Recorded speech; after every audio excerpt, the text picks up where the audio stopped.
কুষ্টিয়া পৌরসভায় অবস্থিত শহীদ প্রেসিডেন্ট জিয়াউর রহমান শিশু পার্কে সরেজমিনে গিয়ে দেখা গেল সেখানে অবকাঠামো উন্নয়নের কোনো ছোঁয়াই লাগেনি।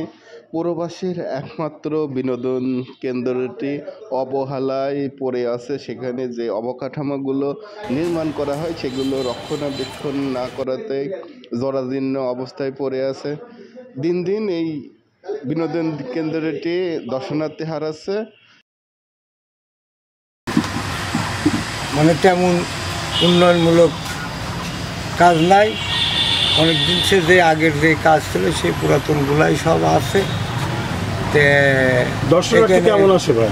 দর্শনার্থী খুব কম। যেমন ওই আপনি দিনে আসা যাওয়া হয়তো কোনো দিনে 40, কোনো দিনে 30, কোনো দিনে 60, 50 এই রকমের ভিতরেই বেশি আপ ডাউন করে। মানে ওই খুব একটা বসার পরিবেশ নাই, তেমন কোনো জায়গা নাই, কিন্তু কেমনি নিরিবিলি খুব মানে ঠান্ডায় বসার জায়গাটা খুব ভালো। মানে গরমের দিনে বসার জায়গাটা খুব ভালো। ওখানে খুব সুন্দর পরিবেশ, সেখানে কোনো বিশৃঙ্খলা কিছু নাই। এখানে সুন্দরভাবে যে কয়েকজন আসে দর্শনার্থী তারা ঘুরে বেড়ায় তারা পশু পাখি আছে দেখে টেকে তারপরে যায়।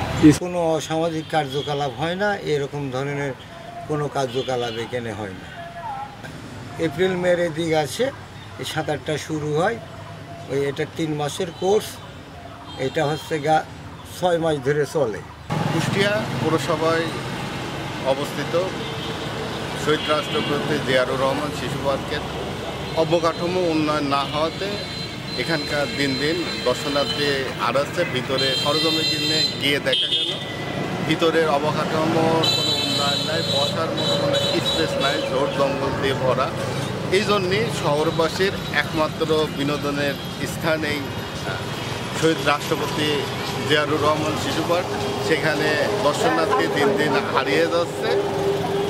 এখানে আসা প্রতিটি দর্শনার্থীর দাবি এখানকার অবকাঠামো উন্নয়ন করলে এটা হতে পারে কুষ্টিয়া পৌরবাসীদের এটা বিনোদনের স্থান। লালন টিভি 24, মোহাম্মদ